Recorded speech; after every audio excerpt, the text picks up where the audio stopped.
Hey guys, this is Hell Hades, and this is another Raid Shadow Legends video. So, just want to try and help people to understand gear better, where to farm gear, where do you want to use gear sets, what stuff should you just kind of bin off straight away, and what stuff should you keep and treasure. So, I think let's start off with campaign, just so that people from, right from the beginning level of the game can get a grasp of this. Pretty much through campaign, you get to farm various different skill sets from what they class in the game as the weaker sets, so your base sets, life set. The life set here basically gives you plus 15% HP when you get 2 of the set in a bonus. You then move on to attack set, so same stat but it's attack plus 15% instead of health. Then on to defense set, get plus 15% defense. Onto crit rate set, plus 12% crit rate. Goes into accuracy, plus 40 accuracy. It's not a percentage, it's a straight stat. These are all two-piece gear sets. Then onto speed, plus 12%. You then go into resistance, which is a fairly niche area, but probably used more now the arena's picking up. Plus 40 resist. Your life steal set, which basically you heal for 30% of the damage that you do. And then I would say in campaign, the later bosses, so got destroy set, decreases max enemy HP by 30%. This doesn't work on bosses. It's a nothing set in the game right now. This is a set I don't keep any of. You then go on to retaliation set. So this is a pretty niche set. It's quite good to have a set of this around for when you need it, but I wouldn't drastically go and farm it. Fury set. So basically you do more damage for HP that you lose, up to 25% extra damage. This stacked further than 25%.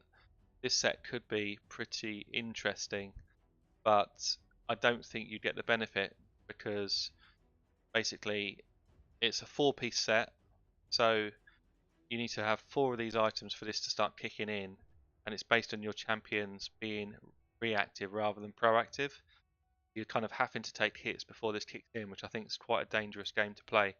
So very niche. I'm not too fussed about that set. And then on to the final one, which is curing, where you get a 10% bonus heal, and it's a 4-piece set. This is super underpowered. It's just not worth using. So again, that's a set that I don't keep any of. So when you're early game, what you should be doing is farming these kind of base sets which complement your characters. Most people will need to be farming speed sets and lifesteal sets. And actually, campaign's not a bad place to do it. So go into the dungeon shortly where you can get these sets at a higher power. But if you just need yourself some speed boots, this is your place to go. So it will take you a few runs to do it, but you'll be able to get yourself some level 4, level 5 speed boots with a speed roll on them much quicker here than you will be from Dragon because you're only competing for speed sets. So all you're basically doing here is it depends on the level of quality of item you're going to drop, but you will get speed boots out of this dungeon.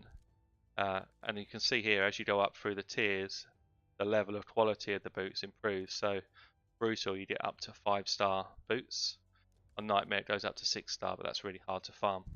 But yeah, if you just want to try and find yourself some 5-star speed boots, and you're kind of fairly early game, early to mid game, this is the place to come. It's also the place to come similarly for, if you want to get some 5-star lifesteal boots or a certain type of chest. So if you wanted a defense chest in lifesteal, this is your place to come to get you that item much quicker than if you spent all day farming the dragon for that one item. So if I look anywhere here, early game players, lifesteal, speed, and accuracy is your kind of main focus for sets. So if we then look at as you progress through the game, we've got a number of dungeons here, 4 different dungeons. Spider is it's on its own because it has its own sets of drops. They're all accessory drops. You're going to need accessories on all of your champions eventually, and it's completely random what faction will drop, which accessory will drop. So it's kind of just a rinse and repeat potluck. Are you going to get the amulets, the rings, the banners that you need? I would say try and get yourself in the spider once you get to sort of mid to yeah, about mid-game and start to get yourself a bit of a collection of items. It's good for silver grinding as well, as I said in my last video. This is your best place to come if you want to just get some silver. So, if I wanted to run, I'll do a quick run, pretty quick.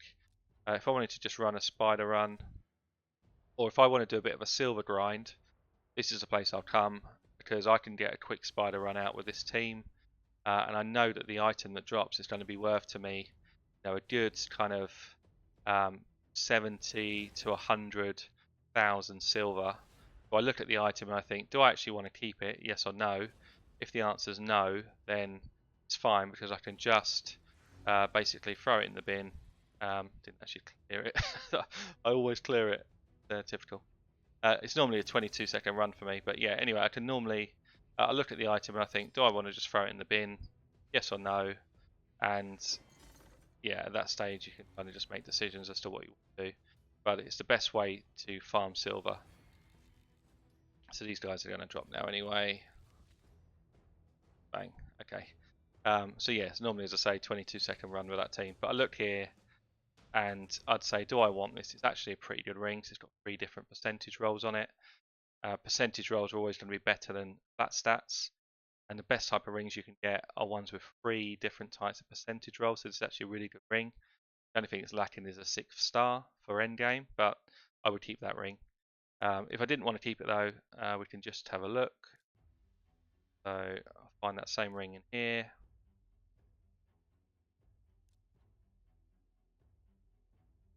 So if I didn't want to keep this, I'd go into sell and it'd be worth like 82,000 to me. So best place to farm silver in the game, but also you just need those accessories to have for when you start to get more champions. So let's talk about the other gear sets then. So basically you've got Ice Golem's Peak. So Ice Golem is actually a really hard dungeon. As you get to sort of higher levels, it's very difficult to get speed runs going. So you're probably looking at 3 minutes plus per run, probably more like 4 to 5 minutes for most teams. If you look at the types of gear that you can get here, so these are the same 4 gear sets that we just looked at, 5 gear sets, sorry, that we just looked at in campaign.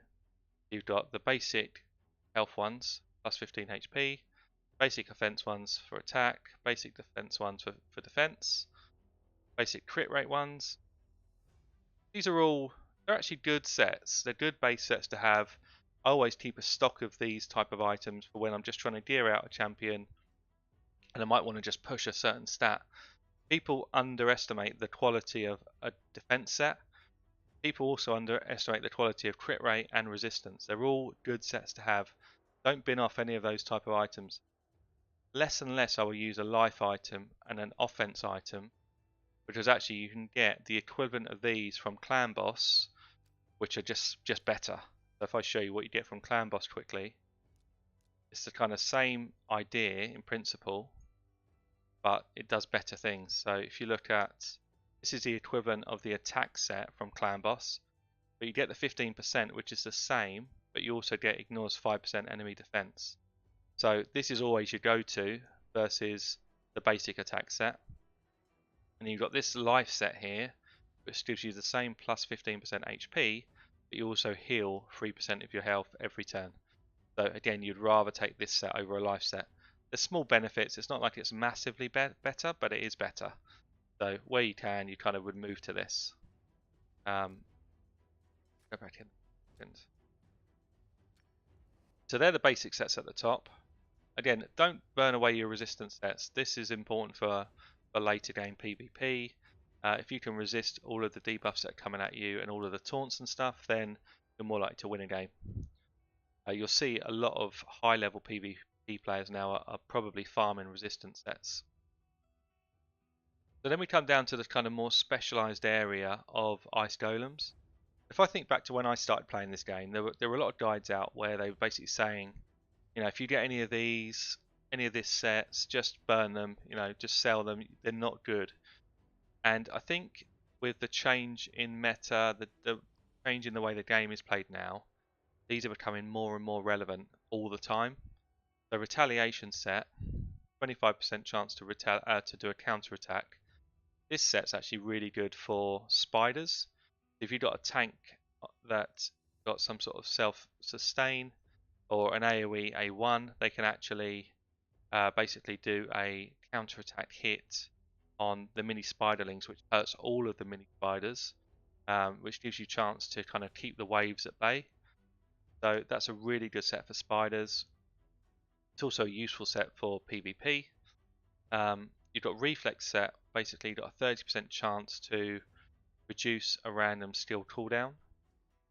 Again, this is quite niche, but it's good on champions that don't have a number of different skills to cool down. So if I think about someone like a Skull Crusher, he's only got one skill that can ever go on cooldown. Therefore, this set is really useful on him. Bad Alcazar has only got one skill that can ever go on cooldown, and actually you want that back as often as you can, certainly mid game before you're doing kind of speed tune stuff. So, reflex set is a useful set to have, but it's quite niche. Curse set is a set that I would probably just sell all of. It's only got one place I would say, and that's on a champion to do heal reduction for Finites. I personally wouldn't consider using it. I just sell them off. There's much better sets that you can get, which will give you improved stats rather than using cursed. Taunting is becoming more and more popular. So taunting, you get a 30% chance to place a provoke debuff. So almost 1 in 3 enemies that you hit, you're going to land a provoke. This is super popular in PvP right now. It's really popular in faction wars. So all you're doing is you're controlling the wave. Provoke is a really strong way to do that. Don't sell these off. Keep yourself a couple of sets of provoke. Improve the sets so that they're quite tanky, because obviously if you're taunting somebody, are going to be taking hits from them. So you actually want to keep sets that keep them alive rather than sort of all-out DPS set. But yeah, so if I was looking in here, you've obviously got all the base ones which are useful to keep. You've got a couple of niche sets. You've got one just to burn, and you've got one that's actually a really strong set. Okay, so let's move on to dragons. Dragons is going to be where you spend 90% of your time farming gear.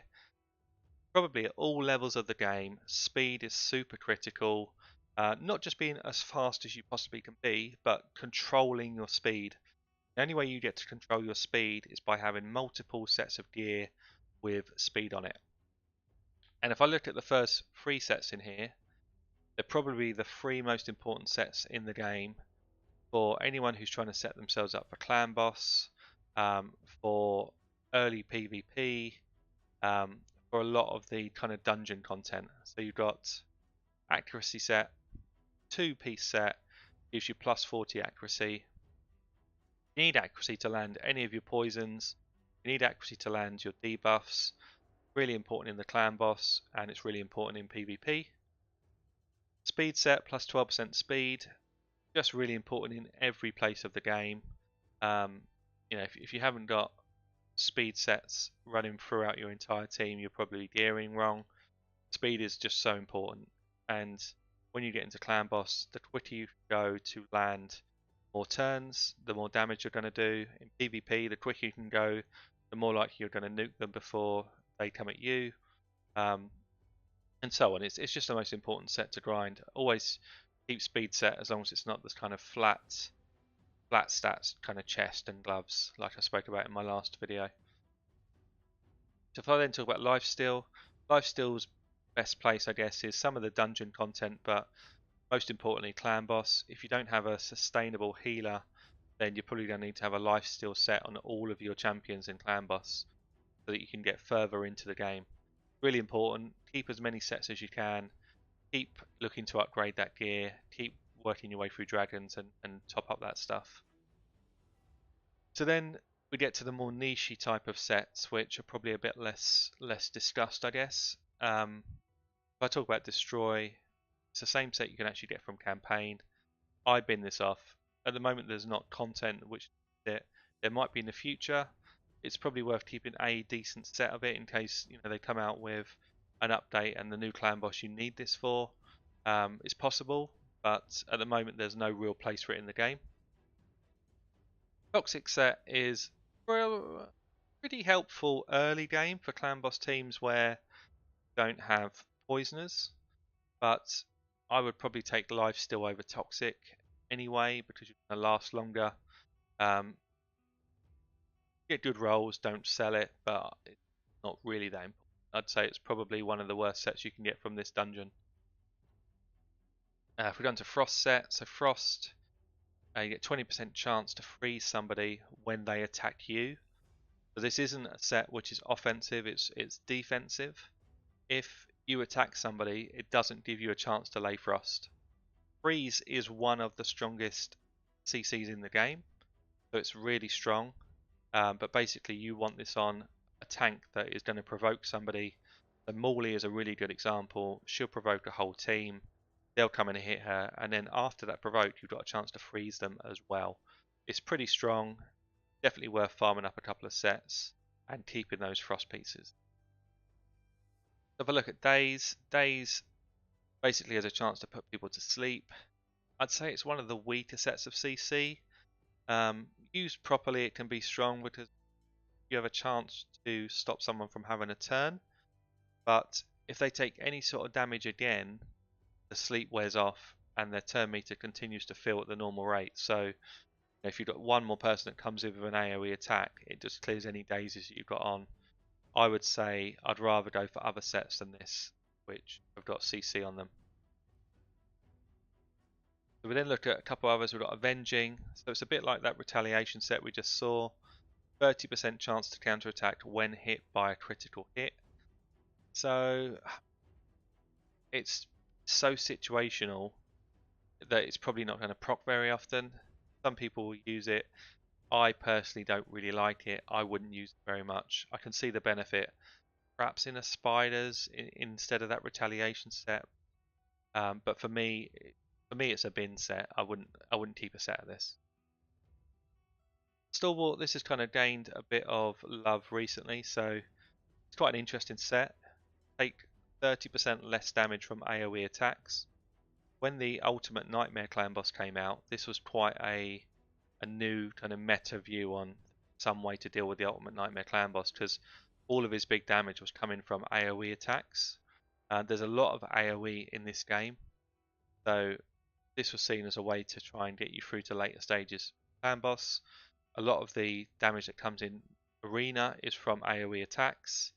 So if you've got a tank that can take up stalwarts and you've got a good set, it's not a bad idea to put them on those. Yeah, so I'd say it's a reasonable set. I would keep a set of this, but again, I'm not actively in here to farm that set. So for me, the best sets in this dungeon are the three at the top. That's the kind of mainstay, need it for everybody. I like Frost personally, and I can see a benefit of Stalwart. And then if I look at Finites, so Finites is probably the hardest dungeon to deal with. I don't have any sort of speed runs really going. I've got a couple of fast ones, but that's more RNG. It's more difficult because you have to get his shield down before your champs can do their main abilities. And if you're running auto, you're kind of just hoping that you get the luck of the shield is down when Cold Heart locks, drops the nuke and reduces his turn meter, or you actually get your defense down when his shield's not there. And that's quite hard to manage with speed tuning because there's always some sort of element of RNG when you're doing your runs. Anyway, the gear sets in here, for a long time people thought these weren't that great, and I actually think the gear sets here are very good. So this has got the last two sets from campaign. Fury is not good. Basically, as I said, you do more damage as your HP decreases. Super situational for this to be effective, and it would be on like some real specific champions. I guess I could see someone like a Skull Crown using this and doing a load of damage from it, but it don't wear other sets which would equally do more damage. So for me, it's just a bin. I wouldn't keep any of this. Curing, I spoke about before. Again, I wouldn't keep any of it. Increased heal.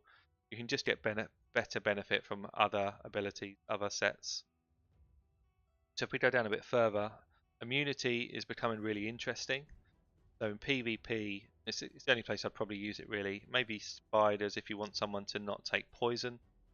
Basically, you get 2 full turns where you won't take any debuffs, providing you keep the immunity buff on. So it's a buff, it sits on you like a buff. That is something I don't like. I don't like the fact that it can be cleaned off. So I think if you're wearing an immunity set, you should be immune to CC for two full turns, not 2 full turns unless someone comes in and does a cleanse, as it is at the moment. But it's still a strong set. It means that somebody in your team got the chance to not be locked out by someone like a hegemon. It means that you could go the first 2 full sets of turns in spiders and not take any poison damage. It's quite an interesting set. I could imagine this to be quite interesting on someone like a Morley in spiders, where she taunts the whole spiderling group. You tank her up real nice, and then she doesn't take any poison damage from all those spiders hitting her. So you've got 2 full turns, kind of manage the spider wave. Just an example. Quite an interesting set. I don't use it a lot, but I can see the benefit of it. I have been using it in one of my PvP champs since the meta has changed. Then got shield set. So shield set is really good for early game PvP, mid game PvP. It's good to have somebody in your faction war team that's wearing a set of shield set, because basically at the start of every round, the allies get 30% of your HP as a shield for 3 turns. So every single round, so you've got wave 1 of dragons, all your team's got a shield. Clear the wave out, you go into wave 2, all your team get a fresh shield. Clear the wave out, go into the actual dragon, all of your team get that fresh shield. So it's super effective for some of the dungeon waves, really effective at early game. That's definitely a set that you want to farm and get a couple of kind of good sets from this. You also seem to get this as boards quite a bit going through the missions.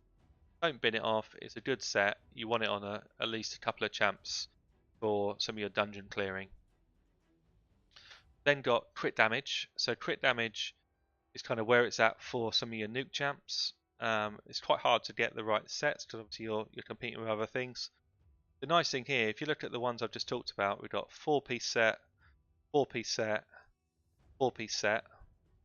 Crit damage is only a 2-piece set, and you get 20% more crit damage, quite a lot. So you can actually pair crit damage with some of the 4-piece sets and still get the benefit. That's why I like it. I actually think some of these less effective sets something like immunity maybe should be a 3-piece set for me. Maybe shield should be a 3-piece set, or just to give us more variety of what we could set up with. But crit damage is strong. I use it on people like Royal Guard. I use it on people like Cold Hearts, Zargala. So I kind of get my main 4 pieces, maybe a couple of sets of speed, and then throw crit damage on as an extra, just to boost my damage. It's really worthwhile, and yeah, it helps you do things like the spider nukes. So if we then look at the next one, we've got Frenzy. Frenzy, 4-piece set. Basically, you get more turn meter for every 5% HP that you lose. This can be really nice on somebody who's going to who's quite tanky but can take a lot of damage at the start of PvP.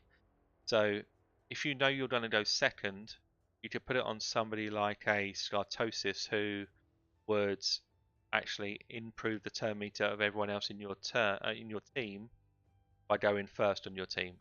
Put a frenzy set on him, he takes a bit of damage, he gets his turn ahead of what he should do, boosts the turn meter of everybody else, and then all of a sudden you've taken the initiative away from the enemy. Again, it's quite situational, but it is an effective set. I would definitely keep a set of this lying around. It's worth playing around with, but it's just quite niche. We've got regeneration set, heals by 10% every turn. For a 4-piece set, this is totally underwhelming. I don't keep a set of this. I can't see a reason why I'd ever put this on anyone. It's got other sets that do a lot better. Stun set. So this is kind of similar to provoke set or freeze set, but this is more offensive. So for every hit, you've got an 18% chance of stunning someone. Stun is the best CC in the game. So this set is really powerful. If you've got somebody that's got an AoE, a chance to do a counter attack, and you've got them in a stun set, certainly in PvP, it can absolutely ruin teams. In faction wars, it can kind of disrupt the whole wave. In some of the dungeon content, you can disrupt the whole wave. Throw this on someone like a Bellower, or somebody like a Skullcrown, someone like a Nazana, who's got AoE. All you're doing is you're constantly kind of manipulating the waves so that less of them are attacking you. Really good set. It's worth keeping sets of this. And then lastly, we've got Savage. So Savage is a 4-piece set, and you basically ignore 25% of enemy defense. 25% is a big number, and it's an effective set. I've got a set on my Fushan. He does do crazy damage when he gets his kind of AoEs off. Do I think it's worth a 4-piece set? Is it quite enough? I'm still not completely certain, if I'm honest. I think it probably could be quite overpowered, because more and more of the content, people are coming at us with heavy levels of defense. More and more PvP teams, we're seeing really high levels of defense. So I think Savage set will become, a go-to. And I'm kind of comparing it to the Clan Boss set that drops. So one I showed you earlier from Clan Boss. Basically, the one from Clan Boss is a 2-piece set. For all here. So it's a 2-piece set, and I get to ignore 5% of defense. If I made that up to a 4-piece set, I'm ignoring 10% of defense, but I'm also gaining 30% attack. My question really is, which of those two things is better? And I think it's situational. It depends who you're fighting, where you're fighting. I think Savage Gear probably is better, but I've not done enough testing. I've not had enough sets of it to really do testing with it, but I think Savage Gear is better. It's just harder to get. So that's why we've not seen a lot of talk about it. But if you do get a good set, definitely try it out. As the content gets harder, people get more tanky, more defensive, and actually, I think that Savage set will do a lot of work. So aside from the dungeons that I've just gone through, there's another couple of sort of sets that you can get. One of which being Relentless. Stu Gaming's actually done a really good video on this recently. So Relentless sets give you a chance to get an extra turn. Now, on some champions, that is huge. So if I think about someone who's totally overpowered in this situation. So my Baron has got a skill or a chance to unlock this skill, Sky Piercer, which attacks all enemies, does pure damage, ignores shield, ignores block damage, and it literally would nuke a team off the park. Now, he had that set, looked at the Relentless set, so if he got that extra turn off, he could unlock that ability and use it straight away and kill a team, bang, one go. Now, the trouble is, it's down to RNG. So, are you going to get that extra turn? When is it going to proc? 18%. So you're talking what, one in sort of 5.5, 6 turns, you're going to get that.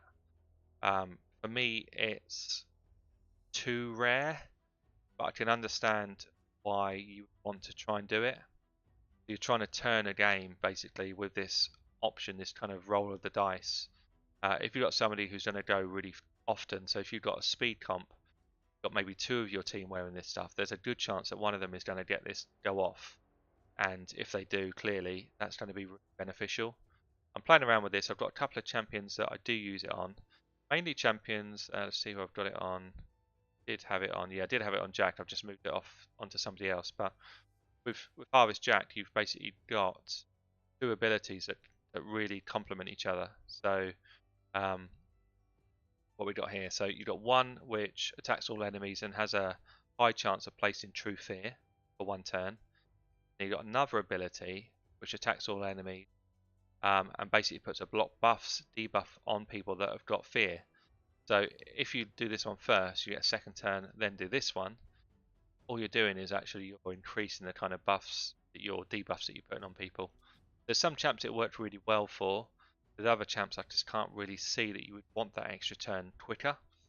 So a good example is somebody that would throw up a defensive buff, and what you're doing is you're using a turn up of that defensive buff before somebody's actually attacked you. So someone like a Light Swan, for example, might throw up a indomitable shield to increase his defense, and he puts a revive on death on himself and the team. He then goes again, he loses 1 turn of that buff straight away. So kind of you wouldn't want it on somebody like this. But it can be. I think if you had a whole team of people in good level gear, Relentless set, I could understand that would be pretty insane. certainly in somewhere like PvP, where it's all about trying to take someone out as quickly as you can. The other sets that I've not spoken about are the kind of PvP reward sets. All they really are is they're an extension of the base level sets. So crit rate, attack, shield. There's also HP ones. I tend to bin these off, to be honest.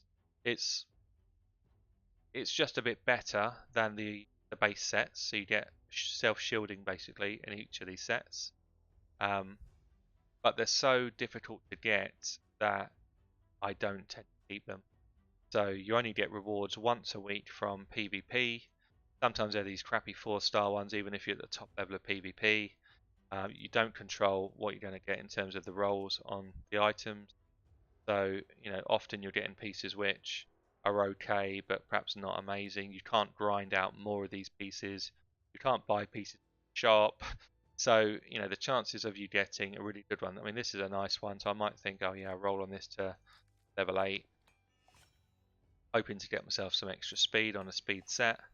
And normally, if I didn't get this, I'd be like, okay, well, better luck next time I farm some more gear. I've rolled one good roll there, so actually so far looking promising. But you kind of need to be able to do that on the full set, and if you get one bad piece of gear, it's still not worth having a bad piece of gear set roll than having just a good piece of gear. So this one now, I'm like, would I want to keep this? I'm not sure. I'll probably just leave it there to linger, but it's not really what I want. I'd rather go for a set I can actually farm.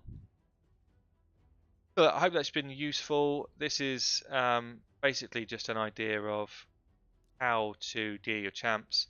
If I look across my set of champions, I really do have a good mixture of all the sets I've just spoken about: speed, accuracy, all speed on somebody like an Arbiter, where you just want her to go as quick as possible. If I think about somebody like a Nephril, I've got the Relentless set because I want him to go. Again, I want him to try and get that extra turn because of his kit is really beneficial. Laying those poisons down, getting the turn meter control would be really cool for him. If I think about somebody like a Warlord, I want a shield set on this guy because he's going to protect my team. I want high HP on him. I've got a provoke set on somebody that's got an AoE A1. I've got the life set which gives me plus HP. So I really do mix up the sets across my team, depending on what sort of champion they are. So I've got someone here who's got a provoke. He's wearing a frost set. Also want him to be high resistance so he doesn't get CC'd. So he's also got a resist set. Got Nazana here who I want to do high damage. Got high crit rate. So because of that, she's got part of the crit rate set. Got Royal Guards, similar sort of thing, high damage, but also I need high crit rate. So they've got a crit rate set, they've got crit damage set, and then got speed just to make sure I'm fast enough. So you can see I really do mix gear up depending on what the champions need. It's important to kind of continuously be pulling in extra pieces so that you can gear your champions properly for the fights they're doing. If I think about my clan boss team, trying to stack defense, make sure I'm at the right speed, and make sure I've got enough accuracy to hit the clan boss. So what have I got? Accuracy, defense, speed. And that's similar across all of my clan boss team. So if I pick someone else out of my clan boss, the Skull Crusher, he's my only one that I actually need a life steal set for because of my setup. But the other offset would be defense. So yeah, you basically just got to gear for the situation you're playing that champion in. But I would say, probably from what I said there, maybe 70% of the gear sets are useful. Look, hope you enjoyed that. This is Hell Hades. This is my channel Addicted to Gaming. Catch you all later.